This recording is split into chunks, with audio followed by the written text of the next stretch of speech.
All right, we welcome on Coach Keleman to talk about a little bit of a recap of the Ohio State Notre Dame national championship game. Um, I sent Coach Keleman some talking points, and so we'll just kind of go through those. We'll catch the kind of the reaction, the results, see our opinions from two middle school teachers who are both Ohio State fans, and kind of our instant reaction day after, if we've come down off the high or not, of a national championship. So, Coach Kellerman, nice to have you on. Absolutely. Thanks for having me. No problem. All right. So, initial reaction. Let's just start here. Great, man. Especially after all the adversity that Ohio State went through this year. And I just feel like, there was a lot of pressure on Ryan Day. I felt like he had that pressure on him too. But, he righted the ship. He didn't let the outside noise get to him. And just took care of the inside, in-house stuff. And I think, after watching some of the post-game stuff and some of the stuff on social media today, just how much those kids are bought into him and like the program, and they love playing for him. And Will Howard said he like changed his life in that post-game interview. And I just, you know being a coach myself, and even as a baseball coach, when you have guys that want to play for you, it enhances everything by like that much more. So I mean, it's unreal, and I have Yeah. so many friends that are Michigan friends too. And it's just nice. Even though you lost that game, it doesn't matter. Oh, they love that we won the national championship. It's like a give take here, like, well, but you still lost to us kind of thing. But I and we'll get to that. We'll get to that kind of at the end. I want to talk about the game first, and then we'll talk about kind of how the season went, Hmm. just to wrap it up. But yeah, my initial reaction as well was kind of like I was sweating. I mean, we've been in so many close games. Go back 10 years was our last national championship. So you go back over the course of these 10 years, we've been in so many close games where it's like, even if you have a big lead, like I go back to that Georgia game, we had a 2 touchdown lead going into the fourth quarter, and we blew it. And, just I couldn't be okay until actually the field goal was kicked. The Jeremiah Smith catch was amazing. Um, but until the field goal went through the uprights, I was like, they're going to block the kick and run it back. There's 7 points Right. right there. Like something crazy is going to happen. Just being But a Cleveland sports fan, it's I never mean, over yeah, close. it's just I've seen some. I think I was at the Cleveland Baltimore game. Oh gosh, it would have been like 12 years ago now, where Cleveland was going to win the game. It was a Thursday night game, and they were kicking the field goal to win the game, and it was tied, and Baltimore blocked it, ran it back, game over, like right there. It was like being at a funeral. So yeah, Yeah, that's kind of where like my mind always kind of sits. It's just like the worst is probably going to happen. So right. until that field goal went through, we took a 2-score lead. Yeah, I definitely was standing and sweating for sure. But all right, let's get into this. First half reactions and kind of breakdown. So what I had here was like, well, let's talk about the first drive. Um, what did you think of that first drive? As Notre Dame kind of just marched it down the field. Yeah, you know what? I texted my dad and a couple of my buddies. I said, "Uh-oh, it looked like somebody watched the Michigan film," because it felt exactly like the game plan Michigan had: control the game, keep the ball out of our hands offensively. Um, and it was kind of nerve wracking. It's like we were getting dominated up front. They were pushing the line of scrimmage back all the way down the field.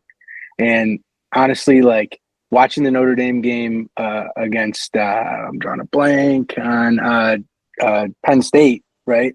It's like make Riley Leonard throw the ball, like make him become a passer, and the whole drive. It's just like 3rd and 1, cue power, 3rd and 2, cue ISO. And it's just like if you can make him throw, and I didn't know if they were going to be able to keep that up the whole game, honestly, after the first drive.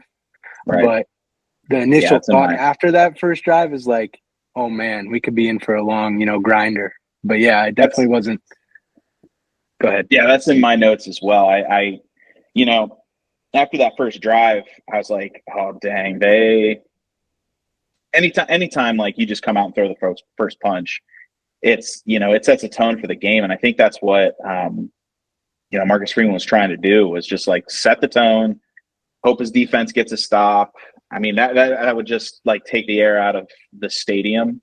And he definitely yeah, like you said, like watched the Michigan film, like had it down to a T, knew how we came out on defense, knew what our tendencies were, knew where we were going to be soft, and he used his best athlete. I mean, I know he's got athletes on that team. Jeremiah Love is a beast. Mm-hmm. He's banged up, but Riley Leonard is his best athlete, and he just said, "Here's the ball, 3 yards every single play, if not more."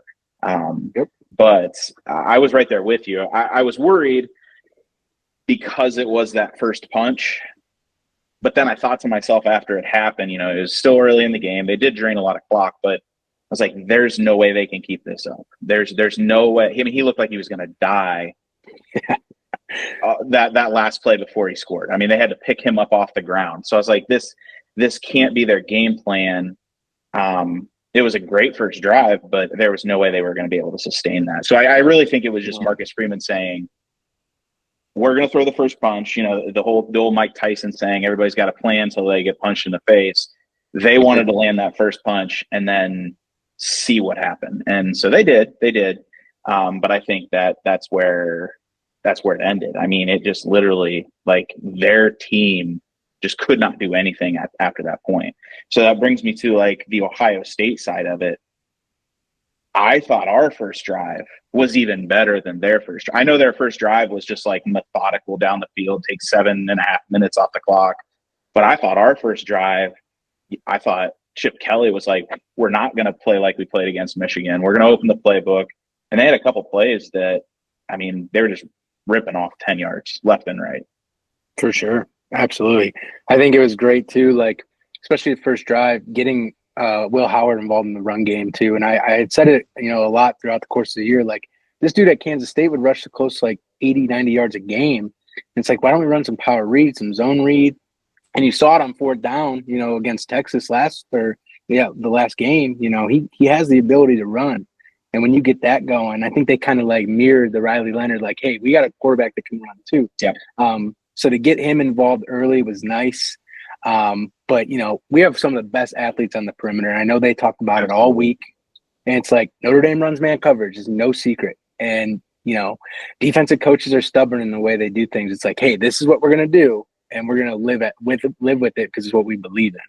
And, sometimes you kind of got to swallow the pride and make an adjustment when you got to guard Carnell Tate, Jeremiah Smith, Emeka Ibuka, Brandon Inniss, like the list goes on, so. Yeah, sure. No, that's definitely it. I mean, that first touchdown, I mean, I was watching some stuff online today, and it was cool. Well, actually, Pat McAfee was talking about how Chip Kelly took the first play that Alabama had, or their first touchdown with Devontae Smith, that little like orbit, stop, go, just go back out. And he knew that in man coverage, they were going to be doing everything that they could to stay with Jeremiah Smith. He just couldn't put the brakes on, ran right back. No one was even close to him as he walked in the end zone for that first touchdown. So that was, I mean, it was fun to see them use their weapons, I guess. For sure. Mm-hmm. I know they had done that in the other games, but I really feel like they basically came out and said, we're better than everybody else in college football. To be honest with you, I mean, they had the hardest route to this championship game. I mean, they played better teams than everybody else. And I'm not taking anything away from what Notre Dame did to get there. I'm just saying, like, Tennessee, good team. Texas, good team. Like, they had to work hard to get to that point. Oregon, a team they lost to already. The only undefeated, yeah. Well, and we'll get to that. I have some stuff to say about that too. But yeah, so what ends up happening is they score 31 unanswered points, which was just, I mean, talk about getting punched in the face. That was, I mean, going into halftime, knowing that we got the ball back, then just ripping off a 75-yard run on the second play. Right. Notre Dame just they couldn't do what they wanted to do at all. They couldn't play defense, which is one of their strongest suits all year. And then their rushing game was absolutely atrocious. I mean, Now, I was telling my wife, who's a big Notre Dame fan, and I was not trying to rub it in, but I was just like, listen, you guys, whatever the game plan was, it was completely countered, like completely shut down. Because, I Like, mean, yeah, yeah, so let me just read you these stats and you tell me what you think. Like, they had 53 total rushing yards, 40 of them came from Riley Leonard, and 34 of them came from that first drive. it's crazy. Props to the defense, man. Jim Knowles made the adjustment, made Riley Leonard become a thrower. The dude had 31 pass attempts. You look back at the past games they won, that's not their identity. Mm-hmm. And especially defensively, you want to talk about defense with Notre Dame, it's like they couldn't get off the field on third down. They'd get us Nope. in 3rd and 4. They did it one time, and it was the quick out to Jeremiah that, Will Howard threw a bad ball on. But It other was than that, they bad could pass. not get off the field on third down. And that's what, led to their success in prior games because they would dominate. They would dominate in the run game with Jeremiah and Sure. even their backup quarterback with that Price dude. He's no slouch, but control the line of scrimmage, and that was what they wanted to do, and they did it perfect the first drive. Yeah. Then they fell behind, and it's hard to play catch up when you can't really. And I know Riley Leonard threw for 255, but some of those came on really big plays, which I'm sure we'll talk about later. But He had to. Yeah. yeah, That was an atypical game for Riley Leonard. I mean, right. they wanted to, and they made that statement with that first drive. It was like, we just want to run the ball. We want to run the ball and let our big O line outmatch your defensive line. And they did. I mean, every play was positive yardage there on that first drive. But after that, it was like their D line coach Johnson. Is it Johnson, right? I believe is Larry Johnson. Larry Johnson. Yeah. He grabbed them and he must have put fire in them because Mm-hmm. I mean, they let up 18 rushing yards the rest of the game, which is insane. It's unreal. Yeah, especially in a national championship game. So, second half, I mentioned the opening drive. That 75-yard run by Judkins, and then they followed up with a touchdown there. But after that point, so after that touchdown, that's when I started sweating. And as a coach, kind of put me into the train of thought here with like, help the viewers out, help them kind of understand like the whole prevent defense stuff, because like us at home, we get so frustrated. We're like, why did you stop doing what you were doing that was working so well? And why are they just ripping off like 7, 8, 10-yard passes just every other play? Yeah. A lot happens at halftime, and you can exemplify it even more at the college level. But, these guys are going to find weaknesses in your coverage. Guys are going to get greedy, especially when you're up a couple scores. Maybe they get a little bit more lackadaisical. But in regards to like doing things that were working and then getting away from it, I think it's almost just trying to be too cute sometimes. Jim Knowles is known for dialing up some crazy blitzes, some crazy stunts.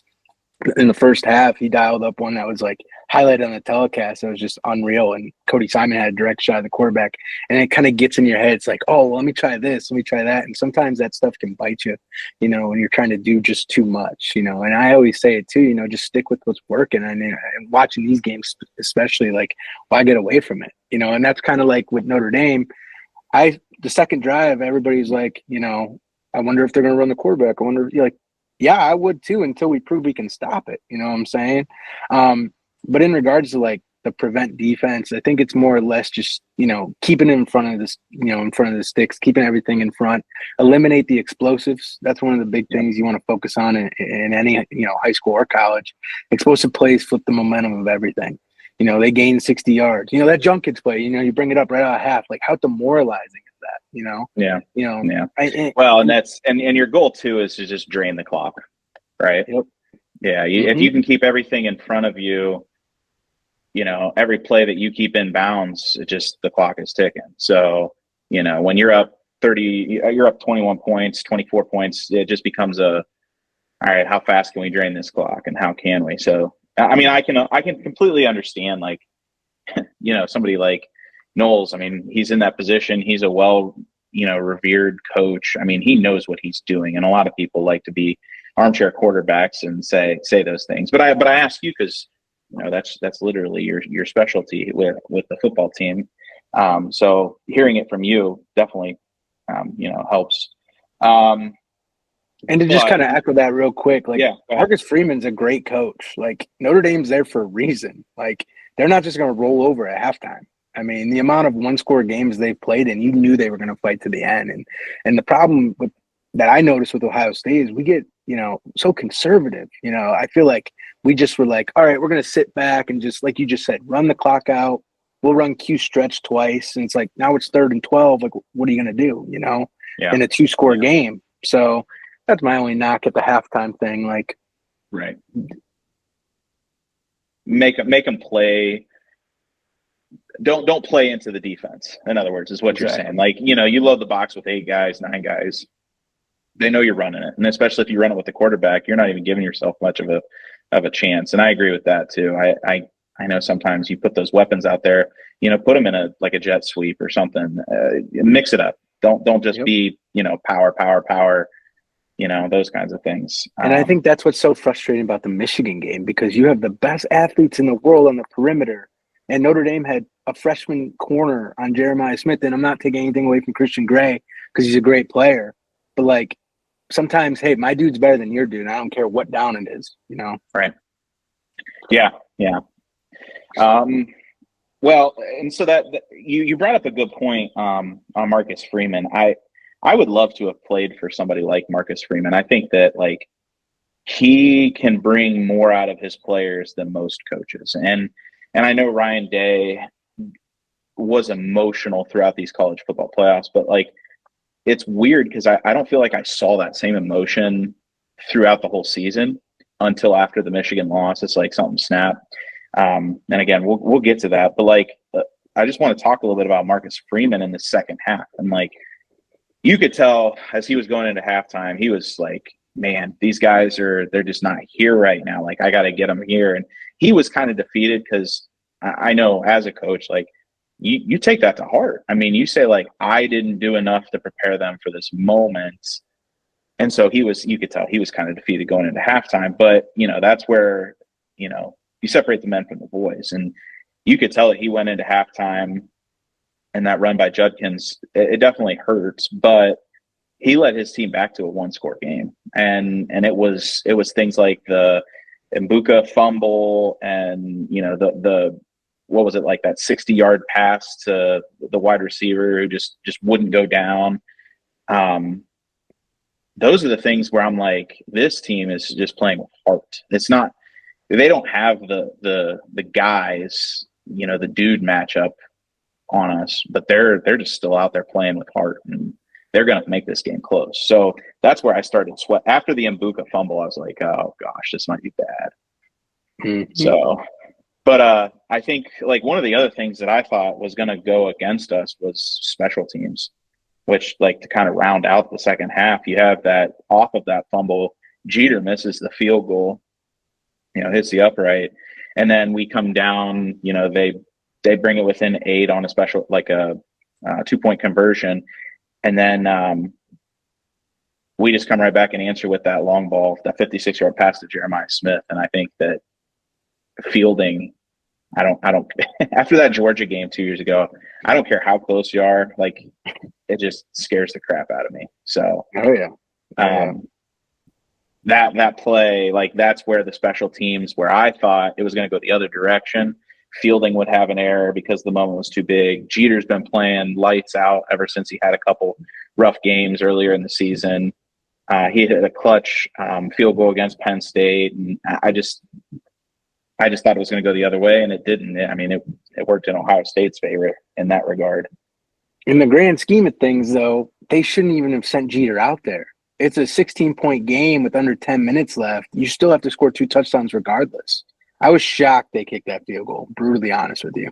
I understand that it takes the 2-point conversion aspect out of it for one of the scores, but like, I don't know, man. Yeah. Part of me Yeah, thinks no, you I gotta agree go with for you. it. I thought the same thing, but when they had that, I think there was still, I want to say 8 minutes on the clock. And they were, well, it was the same thing as when they started the game. They were really leaning on their defense to make one more stop. The way Ohio State was playing, like you said, conservatively, I think he was hoping hit the field goal, get a stop, go down, score. It's a completely different, which I mean, you're right. He would have had to do, but I don't know, 2 touchdowns, 2 extra points, or 2 2 point conversions. That's a lot to ask. So you're right, but I expected it to go differently. So okay, to kind of wrap it up here, we'll do a season recap here in a second. But who would you give your MVP of the game to? Looking at, we'll do offense first. Will Howard played a great game, took care of the ball. Quarterback of the team, don't get me wrong. I'm not going to take anything away from him. He's been great, but I don't know how they didn't give it to Junkins. I mean, he had 3 total touchdowns, averaged 9.1 yards a carry, 100 total yards. Was big in the receiving game at times. Yeah. I was kind of dumbfounded by that, but, quarterback, he had a QBR of 99.1. So you can't get much better than that. I just feel like he was a little overshadowed in the moment of the game by Junkins. So here's what I'll say, and this is what I noticed in the Texas game. And this was kind of my fear going into this, is we were going to get into a situation where we had to find out if Will Howard was clutch. I don't think we ever had to find out if he was clutch because we had such a big lead. However, he never put us in a situation where we were hurting. He had no questionable passes. There was nothing into triple coverage. There was nothing, where he was holding on to the ball too long, getting sacked. I mean, he managed the game, and that's where I would say, like, they got it right in a sense of he absolutely managed that game perfectly from a quarterback standpoint. But I'm right there with you. I think that, that 75-yard run, the 2 rushing touchdowns, the receiving touchdown, Chip Kelly ran him out into a couple different patterns, and he was catching passes. You could tell too, like Notre Dame was like, "What is this? We haven't seen this on film." Like they were jumping around, like go pick him up, and then no one did, and he was wide open a couple plays. And I agree, Judkins was clutch.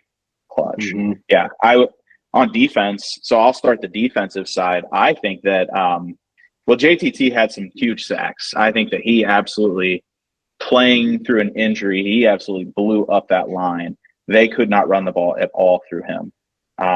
He had several tackles for losses. Sonny Styles was everywhere. I don't know though. I think that I just love the way that Caleb Downs plays. I think I'm so excited to watch them again next year. And I hope Judkins comes back. But anytime you have a safety blowing up plays in the backfield, just it changes the game. It changes the game, but especially when it's a run-heavy team. He absolutely changed the tempo of that game. Who are you going to say for your defensive? Honestly, like statistic wise, like you said, Caleb didn't show up, too much in the stat column. I think he had five tackles, all 5 solos, getting his nose in, like you said. And just looking at some of the notes I took, like Cody Simon, JTT, and Sonny were all around the same area. So I think it's kind of a toss up. The only argument you could have is like JTT had 2 TFLs, the other guys had 1. Sonny had 6 total tackles, but only 3 solo. But Cody Simon had 8 total, 4 solo. So, it was it was a great team defensive game. Yeah, and to kind of echo what you said about Caleb, it's like the best safeties are the ones that fill the alley and get involved in the run game. Because any safety could sit back there, chop their feet, and backpedal 3 yards and not let anything get behind them. But if you're going to be an extra guy in the box in the run game as an alley support, like that, you can't teach some of that instinct. You know what I'm saying? Right. Yeah. To be able to have somebody who's not meeting the guy 5 yards past the line of scrimmage, but meeting him at the line of scrimmage is, he definitely is everything that they talked him up to be all preseason and last year as the SEC freshman and all that, freshman of the year. So he's another one that I just think that he's going to be something special. He reminds me a lot of like Troy Polamalu. I don't know. Do you remember Bob Sanders from the Colts? Yeah. Just those guys who are just like flying downhill all the time. Not necessarily the ball hawk, but that's not their style of play. So, all right. To kind of echo your thing real quick on Will Howard. Yeah, go ahead. You said Will Howard was a great game manager. It's really going to suck when the Steelers draft him. I'm going to have to watch him play for the Steelers. So, yeah, that was something else they brought up on McAfee was like, listen, like you're talking about Cam Ward and Shedeur Sanders and all these other guys, but like, what has Will Howard done to not be in this conversation? I mean, like they have him on in the 4th round on some of their big boards, and I'm just like, I would love if my team took a Will Howard. Like he's going to work hard. He's a tall body, a big frame, can run a little bit, can sling the ball. We saw that with that 56-yard pass, like on a dime. I don't care if it's Jeremiah Smith or not. He just dropped back and just chucked it, and it was like right in the pocket. He's a good quarterback. I mean, he made some boneheaded decisions at times, but like he has the size, he has a little bit of mobility. I mean, yeah, if he drops to the 4th round now, I will be surprised. I think that he'll go early 3rd, maybe late 2nd. Mm-hmm. Maybe some teams might not waste a 2nd round pick on a quarterback just because of, I don't know. I just don't think that this is a strong quarterback draft, in my opinion. I don't think Shedeur Sanders is, who has he played? It's one of those, like, I think that all his hype comes from his dad and his team. But that's another discussion for another day. We'll get Cam Ward never beat a ranked opponent. Like, right. If you're a dude, you're going to beat a ranked team. Yeah. Like, and you're going to want to. Right. Yeah. So, I mean, you go out in that bowl game and then you quit at halftime because you got your record. They're on the 1-yard line and you have your shoulder pads on. You don't want to go back out there? Like, come on. Questionable. Yeah. I don't want them on my team. All right. So let's just talk a little bit about the season. So, and 14-2, there were no, and a lot of people are like, oh, Ohio State's 14-2. This national championship is tainted. There were no teams. There was only one team with one loss, and that was Oregon, who just got absolutely like smeared by Ohio State. And to be honest with you, they should have had 2 losses. If that game early in the season was played on a neutral site, and I mean, there's literally a play that they had to change the rules because of. I think it goes another direction. I think that, the second game of the season? Yep. Yeah. And I just think it's completely different. It was Will Howard's first like actual test too, coming from Kansas State, Right. First big game, huge opponent, big, traveling across the country. Like there's a lot going against you for that. But I think they play each other, right before the Michigan game, say later in the season. Ohio State wins by 2 scores, I think. Sure. Yeah, I think that, that game, that Oregon game, was exactly what Notre Dame needed to happen. There was so much chaos in that Oregon game, and being in Eugene, Oregon too. You have the fluke pass interference call at the end of the game. You have the weird clock running out. You have that onside kick on field. That onside kick to start the second half that I'm, again, convinced, like, that play, the 12th man on the field, I think Lanning is full of it. He didn't mean to do that. He didn't know that was a rule. I would claim it too if I was him, because you look like Bill Belichick out there. The onside kick, I think, was one of the biggest things. I mean, like, to start the second half, you just lace one off the guy's face and you recover it and go score. I mean, like the Judkins run, it set the tone for the rest of the game. So I think that that's definitely one that we could have, 9 times out of 10, we beat Oregon. That was just the one time.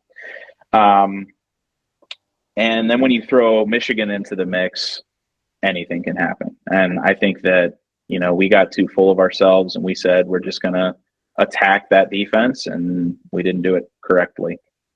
So no. And I think the problem with the Michigan game is we want to prove to everybody we're tough. And I think that, Ryan Day loves to try to establish the toughness. And I like it. Don't get me wrong. Okay. But once again, Michigan's number 1 cornerback was out. Why are we not attacking the perimeter? Right. You ran power and zone, and you tried to run stretch, and you can't run against that D line. It's like sometimes these coaches got to swallow their pride. It's like, it's you're not going to prove something by winning that way. And I They think that's struggle what with it it came down for to. sure. Yeah. Um, okay, so that brings us to the Ryan Day question. Because I mean, overall season, right? I mean, you win a national championship, that erases a lot of problems that were out there. If they would have lost in that Tennessee game, there definitely would have been a lot of talk around Ryan Day. If they would have went on to lose the Oregon game, maybe a little less talk, but then it's still a Big Ten opponent. It's still like, okay, you're third or fourth down on the list in the Big Ten. Um, if he loses the Texas game, I don't think it's as big of a question because Texas going into the season, I think they were ranked second. I think Ohio State was ranked first to start the season, but that wouldn't have been as big of a question. And then once we got to the national championship, I think that um, regardless of the result, I think that he was pretty safe. So my question to you is Ryan Day hot seat or cool throne? Where do you think he's sitting right now? I think last night saved them for sure. And I think that's like I said earlier, I think that Michigan loss might have been the best thing for us. As bad as that pains me to say, I think it really sparked, another level to him and another level to the guys. I'm not going to lie. I had my doubts. I went down to the Michigan game. I was there, wasn't happy walking back to the car at all. This game means everything. But actually nowadays it really doesn't because of the 12-team format. And it's like, it's still a Right. rivalry, don't get me wrong, but it's not like end all be all. And I think part of it, the dude's 70-10, and now he's got a natty underneath his belt. And like I said earlier, the kids rally towards him. He's a great recruiter. So long story short, I think that he is safe now. And I think, last night just really solidified that and going forward. Yeah, I think that, after the Michigan game, you kind of looked at him. That was such an awkward moment at the end of the game. And I know both teams like kind of fought at midfield. But he just looked like a deer in the headlights through that whole thing. And you wonder what was going through his mind there. But you can almost, as a coach, you almost know what happened in that locker room because they talked about it last night. A lot of his players, how they went in and said, "Listen, we have 4 more games together. Don't let that moment define you." I was worried with the whole transfer portal opening up. Like after a moment like that, you'd get all these like mid-tier players just turn and leave and say, "Hey, listen, I was good here, but I wasn't good enough. We're not good enough. I'm going to go try something else somewhere else." And they didn't. So whatever was said in the locker room after that game was the right thing, and I think one of the biggest things with Ohio State was when JTT and Jack Sawyer said that they were coming back for a 4th season. That was like adding a coach to the roster because those 2 guys weren't going to let anything happen to that team.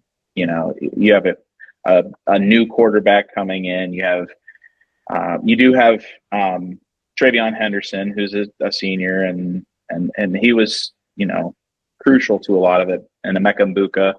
But at the same time, like those 2 guys were the staple. When you looked at Ohio State and kind of their passion, those were the 2 guys where I was like, these guys get these guys fired up in the locker room every game. And so I think that they probably pulled a bunch of those guys aside and said, "Listen, that's on us. We have 4 games together. It doesn't matter anymore." So, And I think a natty trumps all that. I mean, that's what you play for. I yeah, mean, if we're going to celebrate regular season wins, you might as well be the Detroit Lions, if you know what I'm saying. Like, they're yeah, out there beating their divisional rivals in the regular season and then out in the divisional. Like, okay, no one cares about the regular season, sure, dude. right. So, Yeah, look at the Chiefs this year. You win every game by like what 3 points, and everybody's criticizing you. And they're like, "Doesn't matter. We're going to go to the Super Bowl. It doesn't matter." So they're just clutch. So, and that comes down to leadership and toughness and heart and all all the things we just talked about. Um, but yeah, I I don't want any Michigan fans trying to and I won't let it, but I don't want any Michigan fans telling me that this season doesn't mean anything because you didn't beat us, or it's a dirty championship, or put an asterisk next to it, whatever. You got to win 4 games in the playoff. It's different. It's the hardest road, and we accomplished the most difficult, journey Of to the get there. past. Correct. Right. In Right. the beginning, we looked at our seed and we're like, dude, we got to go through a hot Tennessee team. We got to go through a team that beat us already in Oregon. We got to play Texas. We got Yeah. to, it's like the gauntlet they were calling it. And then you look at like Penn State, and they're Yeah. drawing like a Boise, or they're drawing like State, yeah, SMU. Yeah. it's like, come on, man. How can you say the season's tainted? It's the greatest like run a team has ever gone on, they were saying today. Yeah, they were saying that no one has ever played that level of games back to back to back to back ever. Like, it's never been done. So, No. and I mean, you could even throw Penn State and Michigan into that line too, and just say, like, of those 6 games, we choked against Michigan, and that was about it. We beat 5 top 5 AP teams this year. It's the most ever in one season. Right. The only team we didn't beat was the number 2 seed, and that was Georgia. Yeah, that was it. Yeah. So I'm definitely excited. I'm gonna live this one up for a while. And anything I say to my Michigan boys, it's like, dude, I'm 29 years old. We're 20-9 since I've been alive. Like, right. I'm not batting an eye at 4 years, 3 years, whatever it is. Yeah, I find it funny that Michigan has just given us so many issues over these last 4 years. When I remember, like, growing up, we did not lose to Michigan. I didn't even think twice about the game, dude. Well, like, it was like 13 years in a row. Mm-hmm. It was something insane. Yeah, between Tressel and Urban Meyer, I just, it's like, whatever. Like, it'll come in waves. It'll come back down. I mean, so, but yeah, I'm definitely going to live this one up. I'm going to enjoy it for a while. I don't know if you knew this, but before the season even started, my wife and I, because she's such a big Notre Dame fan, I made a deal with her. I said, all right, so whoever's team wins the national championship gets to name the baby. So last night had a lot riding on it. So Quinshawn Morrison. That's great. That's classic. So we'll see. No, it won't be Quinshawn. I don't think I can pull off a Quinshawn. Well, congrats. I didn't even know that was a thing. Yeah. Nice, man. Number 3, right? Right. Nice, yeah, dude. Congrats. It's cool. You didn't know she was pregnant? No, I had no idea. Oh, yeah, she's due in like 2 weeks. Yeah, so cool. Yeah, it'll be a whirlwind for you guys. Yeah, so all right, man. Well, I appreciate you coming on and talking with me about this, and we'll have to do it again sometime. Absolutely. Awesome stuff, man. Appreciate it. All right, thanks. Yep. Hey, thanks again, everybody, for catching us, listening, following. We really appreciate all your support throughout this. I know it's been kind of a little experiment, and we hope to keep it going and keep getting different people involved and doing different segments and doing some fun things, maybe shortening some stuff, maybe lengthening some stuff, depending on what people like. So let us know what you think of today's episode. Comment below, and make sure to like and subscribe. We're trying to get to that 50 viewer like mark, so that we can do some live stuff and have guests on and go that route. It's really appreciated, and we're having a lot of fun doing this. So just make sure you like and subscribe, and we'll continue putting out content. We appreciate it. Have a great one.